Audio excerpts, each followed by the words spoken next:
ओम शांति। आज पढ़ेंगे अव्यक्त महावाक्य 9 दिसंबर 1993 के। मुरली का टाइटल है एकाग्रता की शक्ति से दृढ़ता द्वारा सहज सफलता की प्राप्ति। सहज सफलता की विधि बताने वाले विश्व परिवर्तक बाप दादा अपने जिम्मेवार बच्चों प्रति बोले, आज ब्राह्मण संसार के रचता अपने चारों ओर के ब्राह्मण परिवार को देख हर्षित हो रहे हैं। ये छोटा सा न्यारा और अति प्यारा अलौकिक ब्राह्मण संसार है। सारे ड्रामा में अति श्रेष्ठ संसार है, क्योंकि ब्राह्मण संसार की हर गतिविधि न्यारी और विशेष है।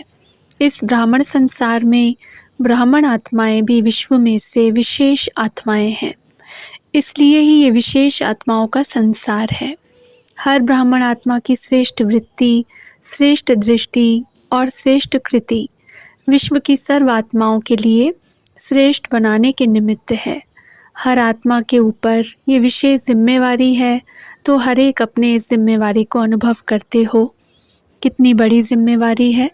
सारे विश्व का परिवर्तन, न सिर्फ आत्माओं का परिवर्तन करते हो, लेकिन प्रकृति का भी परिवर्तन करते हो।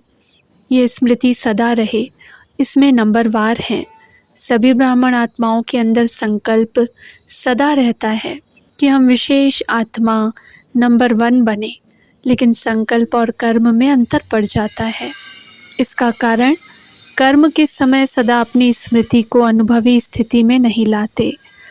सुनना, जानना ये दोनों याद रहता है, लेकिन स्वयं को उस स्थिति में मानकर चलना, इसमें मेजॉरिटी कभी अनुभवी और कभी सिर्फ मानने और जानने वाले बन जाते हैं।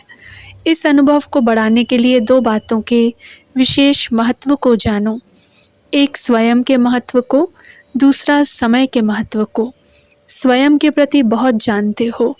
अगर किसी से भी पूछेंगे कि आप कौन सी आत्मा हो, वह अपने से भी पूछेंगे कि मैं कौन, तो कितनी बातें स्मृति में आएंगी। 1 मिनट के अंदर अपने कितने स्वमान याद आ जाते हैं। 1 मिनट में कितने याद आते हैं? बहुत याद आते हैं ना। कितनी लंबी लिस्ट है स्वयं के महत्व की। तो जानने में तो बहुत होशियार हो, सभी होशियार हो ना, फिर अनुभव करने में अंतर क्यों पड़ जाता है? क्योंकि समय पर उस स्थिति के सीट पर सेट नहीं होते हो।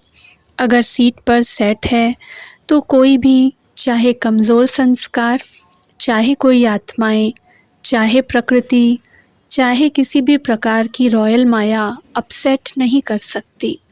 जैसे शरीर के रूप में भी बहुत आत्माओं को एक सीट पर व स्थान पर एकाग्र होकर बैठने का अभ्यास नहीं होता, तो वह क्या करेगा? हिलता रहेगा ना। ऐसे मन और बुद्धि को किसी भी अनुभव के सीट पर सेट होना नहीं आता, तो अभी अभी सेट होगा, अभी अभी अपसेट।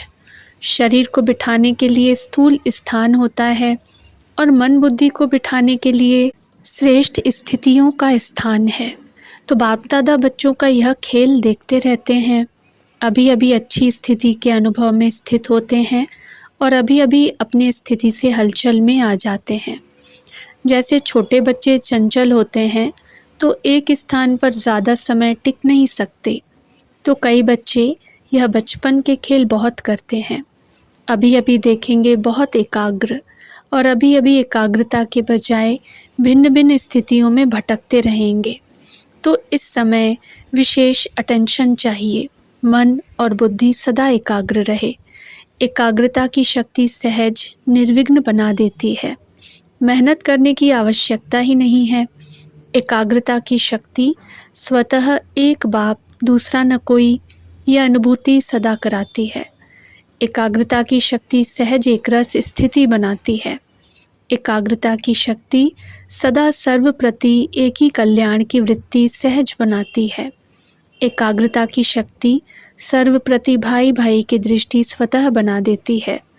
एकाग्रता की शक्ति हर आत्मा के संबंध में स्नेह, सम्मान, स्वमान के कर्म सहज अनुभव कराती है। तो अभी क्या करना है? क्या अटेंशन देना है?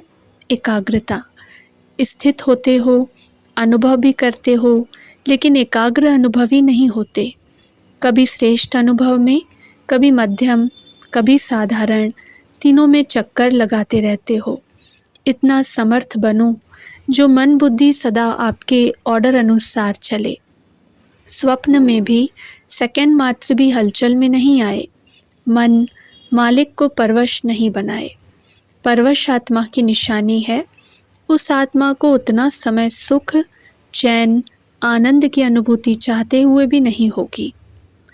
ब्राह्मण आत्मा कभी किसी के परवश नहीं हो सकती, अपने कमज़ोर स्वभाव और संस्कार के वश भी नहीं। वास्तव में स्वभाव शब्द का अर्थ है स्व का भाव। स्व का भाव तो अच्छा होता है, खराब नहीं होता। स्व कहने से क्या याद आता है? आत्मिक स्वरूप याद आता है ना। तो स्वभाव अर्थात स्व प्रति व सर्व प्रति आत्मिक भाव हो। जब भी कमज़ोरी वश सोचते हो कि मेरा स्वभाव व मेरा संस्कार ही ऐसा है, क्या करूं, है ही ऐसा, यह कौन सी आत्मा बोलती है? यह शब्द व संकल्प परवश आत्मा के हैं। तो जब भी यह संकल्प आए कि स्वभाव ऐसा है, तो श्रेष्ठ अर्थ में टिक जाओ। संस्कार सामने आए कि मेरा संस्कार, तो सोचो क्या मुझ विशेष आत्मा के यह संस्कार हैं जिसको मेरा संस्कार कह रहे हो? मेरा कहते हो तो कमज़ोर संस्कार भी मेरापन के कारण छोड़ते नहीं हैं, क्योंकि यह नियम है, जहाँ मेरापन होता है वहाँ अपनापन होता है, और जहाँ अपनापन होता है वहाँ अधिकार होता है। तो कमज़ोर संस्कार को मेरा बना लिया तो वो अपना अधिकार छोड़ते नहीं हैं। इसलिए परवश होकर बाप के आगे अर्जी डालते रहते हो कि छुड़ाओ छुड़ाओ। संस्कार शब्द कहते याद करो कि अनादि संस्कार, आदि संस्कार ही मेरा संस्कार है। ये माया के संस्कार हैं, मेरे नहीं। तो एकाग्रता की शक्ति से परवश स्थिति को परिवर्तन कर मालिकपन की स्थिति की सीट पर सेट हो जाओ। योग में भी बैठते तो सभी रुचि से हैं, लेकिन जितना समय जिस स्थिति में स्थित होना चाहते हैं उतना समय एकाग्र स्थिति रहे, उसकी आवश्यकता है। तो क्या करना है, किस बात को अंडरलाइन करेंगे? किसी ने कहा एकाग्रता। बाप दादा कहते एकाग्रता में ही दृढ़ता होती है, और जहाँ दृढ़ता है वहाँ सफलता गले का हार है। अच्छा, चारों ओर के अलौकिक ब्राह्मण संसार की विशेष आत्माओं को, सदा श्रेष्ठ स्थिति के अनुभव की सीट पर सेट रहने वाली आत्माओं को, सदा स्वयं के महत्व को अनुभव करने वाले, सदा एकाग्रता की शक्ति से मन बुद्धि को एकाग्र करने वाले, सदा एकाग्रता की शक्ति से ही दृढ़ता द्वारा सहज सफलता प्राप्त करने वाले सर्वश्रेष्ठ, सर्वविशेष, सर्वस्नेही आत्माओं को बाप दादा का याद प्यार और नमस्ते। अच्छा, ओम शांति।